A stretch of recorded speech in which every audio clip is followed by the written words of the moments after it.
Okay, so now it's my pleasure to introduce our host and our opening speaker, David Birdsell, to the podium. David is the Marx Dean and a professor at the Baruch College Marx School of Public and International Affairs. He's going to kick off our symposium by discussing declining trust in American institutions, which is a topic that is fully in line with his work about the nexus of communications, media, information technology, government, nonprofit management. David's expertise as a researcher, media commentator, and speaker takes him all over the world, and I'm sure you've seen him on TV many, many times when they come to him for his expert opinion on things. So with that, Dean Birdsell.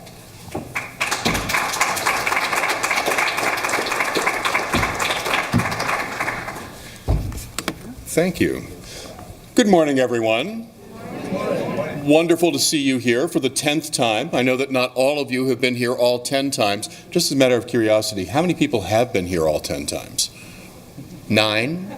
8, we won't go any further. But it's wonderful, particularly for those of you who have come to this symposium for the first time. It's our great privilege to be working with Claire and Luana and just a terrific team at BBB to put on presentations that are always extraordinarily relevant, that speak to issues that affect every single one of us, and that frame problems, not that we need to run away from, but that we need to address forthrightly, head-on, and seriously. And that's really where I want to go today.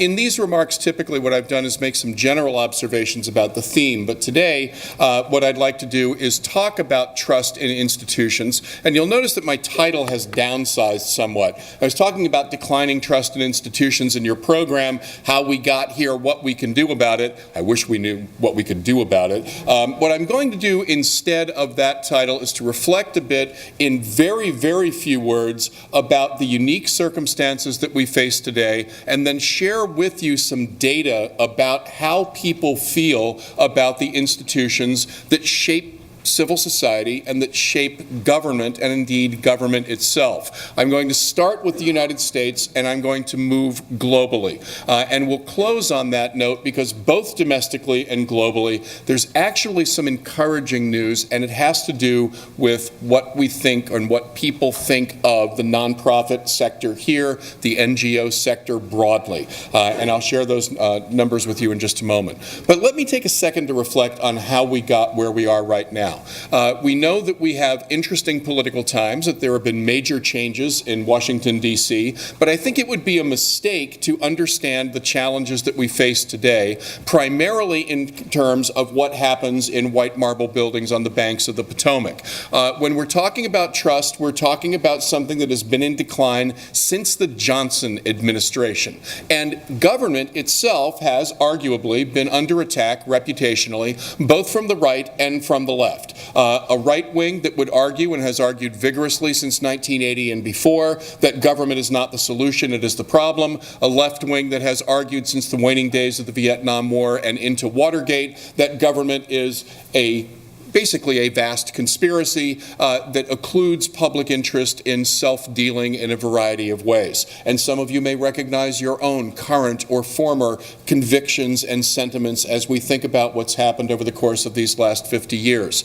But if we add to that the fragmenting effects of media that is no longer Walter Cronkite and the Huntley-Brinkley Report and Peter Jennings, a small number of people in a small number of places telling relatively consonant narratives to almost everybody in the country at almost exactly the same time, providing us with a measure of unity and harmony, at least of what we believe to be true, and now the splintering into thousands, tens of thousands, millions of sources of information that we know, and I'm not going to share these data with you, but they're really quite compelling, that we know that people consume in order to justify their pre-existing biases. Conservatives go to conservative sites, liberals liberals go to liberal sites, radical leftists go to radical leftist sites, alt-right people go to alt-right sites. And the commons, this notion that we come together in a space, has eroded in very, very substantial ways. And what we have seen as a result, and there's more to talk about in the germplasm that generates these kinds of problems, is declining trust in institutions. So let me go first to a chart that I find staggering and frightening about the reputation of government in the United States. The Gallup organization has, since the Eisenhower administration, been asking a very simple question each June. And that question is, do you trust government to do the right thing all of the time, most of the time, some of the time, or none of the time? At the peak year in trust in government, which, by the way, was 1965, in the first year that Lyndon Johnson was elected to the presidency, 78% of Americans trusted government to do the right thing all or most of the time.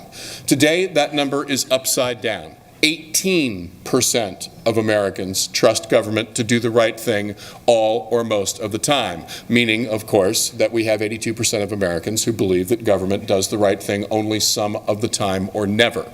And this is a frightening observation if we believe that government stewards our interests and if we believe that government has a meaningful role in some respects, riding herd on the other organizations throughout society, business, nonprofit organizations, other institutions that do well.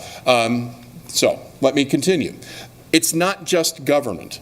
This is a chart that's done again every June by Gallup of trust in particular kinds of institutions. There are only 3 that are above water, meaning more than 50% are inclined to trust more often than not those institutions. And those that get those nods are the military, small business, and the police. I had thought, by the way, that police would go down in 2016 after Ferguson, after Ohio, after Charleston, et cetera, et cetera. Not so. They actually went up a tick. It didn't change. The composition of support for the police changed, but we won't get that granular in this conversation. But it's the military, small business, police, church or organized religion, the medical system, the presidency, the Supreme Court, banks, criminal justice, all the way down to Congress, with a whopping 6% of people at this point who trust the Congress. And I'm not arguing that they're wrong. This is not just a United States phenomenon. There is an index of European sentiment called the Eurobarometer. I've recalculated the results from the Eurobarometer here.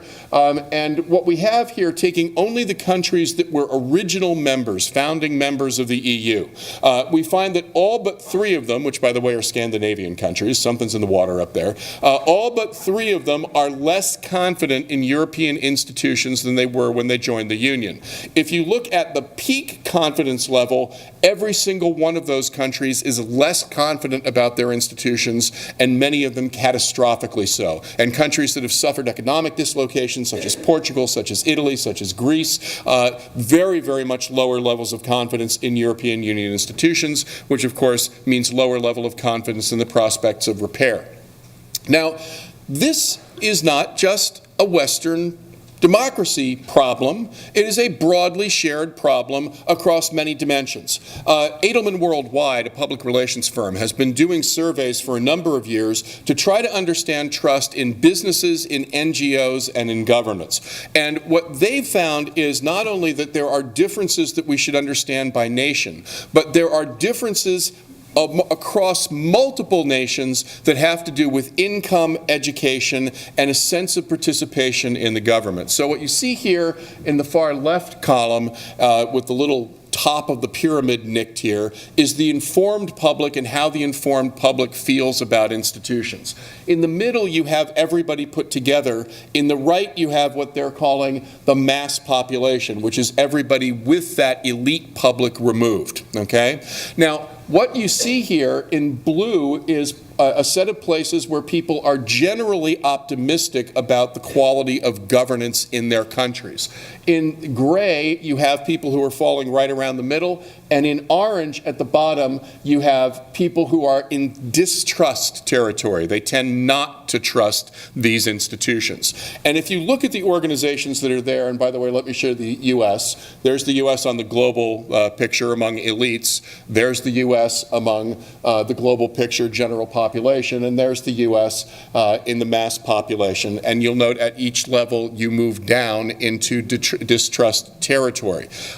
This shouldn't be a surprise to us. In a longer version of this presentation that I've made in many places, I observed that there have been massive policy failures that have affected the middle of the country. Many of these people went on to vote for Donald Trump, and massive failures of communication about the successes of government. My small point here is that there is a divide, and the divide is largely cut along those who feel that government has served their interests, and those tend to be people who are educated, and they tend to be people who are upper income, and they tend to be people who have had jobs that have rewarded them in greater proportion over the course of the last 20 years. And that, by the way, describes 30% of the people who live in the United States.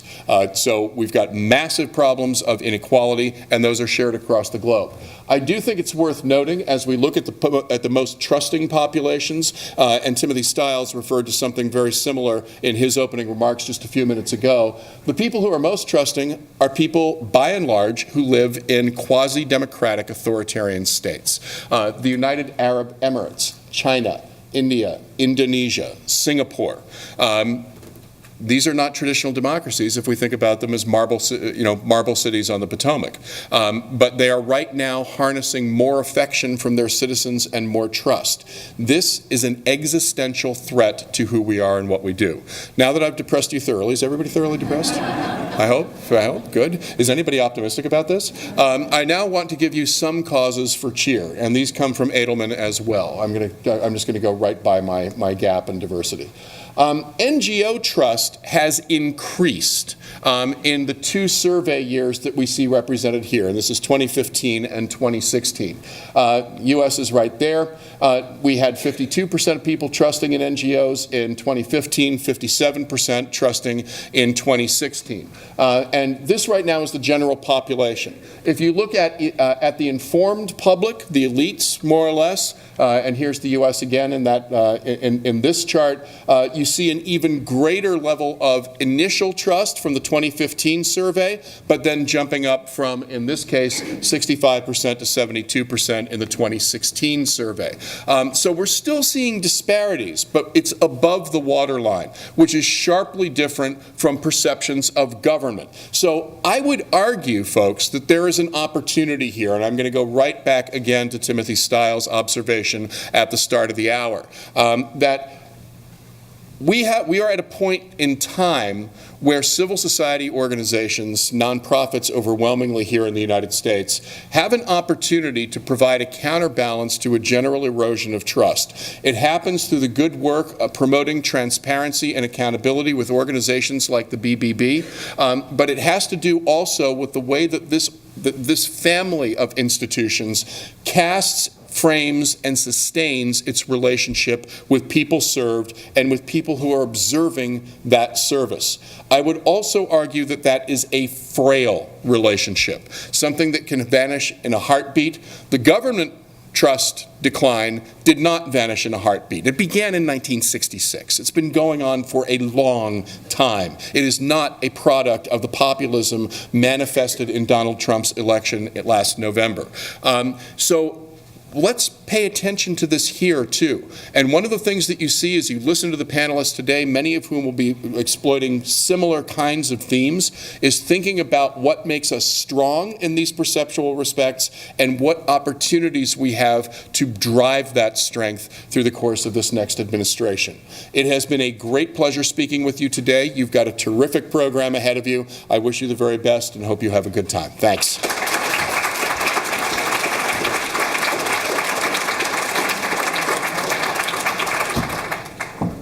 Thank you very much, Dean Birdsell.